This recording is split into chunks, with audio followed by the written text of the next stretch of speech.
नमस्कार दोस्तों, इस वीडियो में आपका स्वागत है। दोस्तों, अगर मैं आपसे पूछूं आपकी लाइफ के अगले 20 साल का फाइनेंशियल प्लान तैयार है, तो 90% से ज़्यादा लोग कहेंगे नहीं, अभी तो सोचा नहीं है। लेकिन सच्चाई ये है कि अगर आज से हमने एक सिंपल और एक फॉरएवर फाइनेंशियल प्लान तैयार कर लिया, तो पैसे की टेंशन से हमेशा के लिए छुटकारा मिल सकता है। तो चलिए आज के वीडियो में हम समझते हैं कि एक फॉरएवर फाइनेंशियल प्लान, एक ऐसा फाइनेंशियल प्लान जो बहुत सिंपल और जिंदगी के हर स्टेज पे फिट बैठता है। तो शुरू करते हैं हमारा आज का वीडियो। देखिए, सबसे पहले हमें ये समझना होगा कि इमरजेंसी फंड की ज़रूरत क्यों पड़ती है और इमरजेंसी फंड क्यों बनाना चाहिए।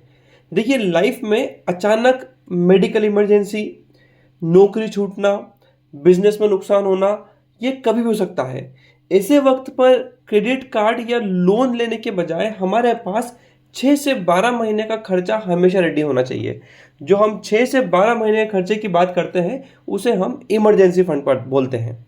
मान लीजिए आपका मंथली खर्च जो है वो 50,000 रुपये का है, तो आपके पास कम से कम 3 से 6 लाख रुपए का इमरजेंसी फंड लिक्विड फॉर्म में होना चाहिए।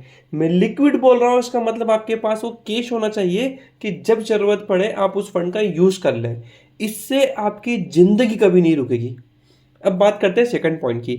फाइनेंशियल प्लानिंग की जो नींव होती है ना, वो इंश्योरेंस से शुरू होती है। पहला होता है हमारा लाइफ इंश्योरेंस, जिसको हम बोलते हैं टर्म प्लान, ताकि अगर आप फैमिली के साथ ना हो या आपकी किसी भी वजह से आप दुनिया छोड़ के चले जाए, तो आपकी फैमिली का फ्यूचर सिक्योर रहे। सेकंड होता है हमारा हेल्थ इंश्योरेंस। देखिए, आजकल हॉस्पिटल का बिल एक ही बार में आपकी सारी सेविंग खत्म कर सकता है। कोविड हमारे सामने एक बहुत बड़ा एग्जाम्पल जा चुका है।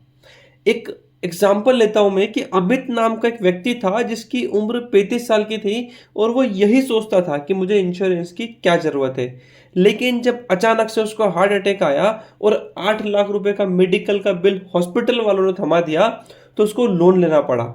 उसके पास सिर्फ और सिर्फ 50,000 से 1 लाख रुपए ही सेविंग थी, और अगर वो 10 या 12,000 रुपए का साल का हेल्थ इंश्योरेंस ले लेता, तो उसको ये कभी मुश्किल ना आती। तो इसलिए हमें फाइनेंशियल प्लानिंग के अंदर लाइफ इंश्योरेंस और हेल्थ इंश्योरेंस को प्रायोरिटी पे रखना जरूरी है। अब बात आती है हमारी इन्वेस्टमेंट की। देखिए, पैसे बचाना काफी नहीं होता है, पैसे को सही जगह इन्वेस्टमेंट करना भी जरूरी होता है। अगर आप 20 साल के फाइनेंशियल प्लान के बारे में सोच रहे हैं, तो उसके लिए आपको आपके गोल्स डिफाइन करने पड़ेंगे। गोल कैसे होते हैं कि 5 साल बाद आपको कार खरीदना है, आपको एक फॉरेन ट्रिप पे जाना है, आपको एक घर खरीदना है या घर का आपको डाउन पेमेंट देना है, 10 साल के बाद बच्चों की पढ़ाई के बारे में सोचना है, 20 साल के बाद रिटायरमेंट के बारे में सोचना है। हर गोल के लिए अलग अलग इन्वेस्टमेंट ऑप्शन आपको चूज करना होगा। एग्जांपल देता हूं मैं। अगर आप शॉर्ट टर्म के बारे में सोचते हैं, तो शॉर्ट टर्म के अंदर एफडी या डेट फंड या कोई कन्वर्टेबल बॉन्ड होते हैं जो शॉर्ट टर्म के होते हैं, उसमें इन्वेस्टमेंट करना सही होता है। अगर आप मीडियम टर्म की बात करते हैं, तो मीडियम टर्म में सबसे अच्छा ऑप्शन जो मुझे दिखता है वो है बैलेंस म्यूचुअल फंड, जो बहुत सारे मार्केट में अवेलेबल है। और अगर आप लॉन्ग टर्म के बारे में सोचते हैं, तो आपके पास equity mutual funds, stocks, NPS जैसे ऑप्शंस है, जहां पे आप लॉन्ग टर्म के अंदर कर सकते हैं। देखिए, लॉन्ग टर्म की बात करते हैं तो एक इक्विटी मार्केट अच्छा ऑप्शन होता है, क्योंकि वहां पे रिटर्न की प्रोबेबिलिटी बढ़ जाती है। अगर एग्जाम्पल देता हूं मैं कि अगर आप हर महीने 10,000 इक्विटी म्यूचुअल फंड में डालते हैं और आपको सिर्फ 12% का ही सीएजीआर मिलता है, तो 20 साल में आपका जो कॉर्पस है वो 1 करोड़ रुपए का हो जाएगा। यानी एक नॉर्मल सैलरीड वाला व्यक्ति भी करोड़पति बन सकता है। अब हमारा जो लास्ट पॉइंट समझने वाला है वो है स्मार्ट स्पेंडिंग और बजटिंग। ये क्या होता है? देखिए, फाइनेंशियल प्लानिंग का मतलब सिर्फ यही नहीं होता है कि हमें पैसा सेव करना है, हमें हम जो खर्चा कर रहे हैं उसको कंट्रोल भी करना है। बहुत सिंपल सा रूल होता है, 50-30-20 का रूल होता है। आपने पढ़ा होगा हर जगह पे, नहीं पढ़ा होगा तो मैं समझा देता हूँ। 50% खर्चा करना है, 30% लाइफस्टाइल पे करना है, 20% का इन्वेस्टमेंट करना है। क्रेडिट कार्ड का इस्तेमाल अगर आप कर रहे हैं तो सिर्फ और सिर्फ स्मार्ट तरीके से करें, कभी भी ओवर स्पेंडिंग ना करें। क्रेडिट कार्ड में लिमिट, इसका मतलब ये नहीं है कि हम मन भर के शॉपिंग कर लें। अमेजोन, फ्लिपकार्ट पे सेल आई है, इसका मतलब ये नहीं है कि हम सारा पैसा वहां पे उड़ा दें। एक एग्जांपल देता हूँ कि मान लीजिए आपको एक नया फ़ोन लेना है, और सोचो नया फ़ोन में आपके आईफोन लेने की इच्छा है। उसकी कीमत 1,20,000 रुपए की। ईएमआई पर लेने के बजाय अगर आप हर महीने 10,000 रुपये बचा लें तो साल भर बिना किसी लोन के या बिना किसी ईएमआई के आप उस फोन को खरीद सकते हैं। लोन की ईएमआई से आप गुलाम बनते हैं और सेविंग से आप मालिक बनते हैं। सेविंग आपको हमेशा इन्वेस्टमेंट के फॉर्म में करना है।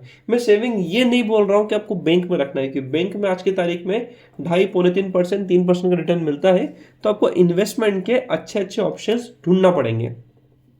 देखिए, मैं इस वीडियो को एंड करने से पहले इसका एक पूरा कंक्लूजन समझाता हूं मैं, कि फाइनेंशियल प्लान कोई एक बार बनाने वाली चीज़ नहीं है। देखिए, इसको हर साल रिव्यू करना बहुत ज़रूरी है। कैसे? हर साल आपकी इनकम बढ़ती है, अपना इन्वेस्टमेंट बढ़ाओ। हर साल आपके गोल बदलते हैं, आप अपने पोर्टफोलियो को एडजस्ट करो। मार्केट भले ही गिरे, मार्केट भले ही ऊपर जाए, घबराना नहीं है। अगर आप एसआईपी कर रहे हैं, एसआईपी को हमेशा कंटिन्यू करें। लॉन्ग टर्म के अंदर एसआईपी आपको हमेशा अच्छा रिटर्न देके जाएगी। कई बार लोग मार्केट क्रैश की वजह से एसआईपी बंद कर देते हैं, हमें वो नहीं करना है। तो दोस्तों, यह है हमारा सिंपल और एक फॉरएवर फाइनेंशियल प्लान, जिसमें आपको आपका इमरजेंसी फंड, आपका इंश्योरेंस, आपकी गोल बेस्ड इन्वेस्टिंग, स्मार्ट स्पेंडिंग और रेगुलर रिव्यू पे ध्यान देना है। अगर आप इन 5 स्टेप्स को ईमानदारी से फॉलो कर लेते हैं तो आने वाले 20 साल आपकी फाइनेंशियल लाइफ बहुत ही सिक्योर और स्ट्रेस फ्री होगी। देखिए, याद रखिएगा एक चीज, कि पैसे से पैसा बनाना सीखिए, वरना पैसा सिर्फ खर्च होकर चला जाएगा और आपके पास कुछ भी नहीं बचेगा। तो मैं उम्मीद करता हूं कि जो इन्फॉर्मेशन मैंने आपको दी है, ये आपको एक अच्छा फाइनेंशियल प्लान बनाने में जरूर हेल्प करेगी। Thank you for watching this video.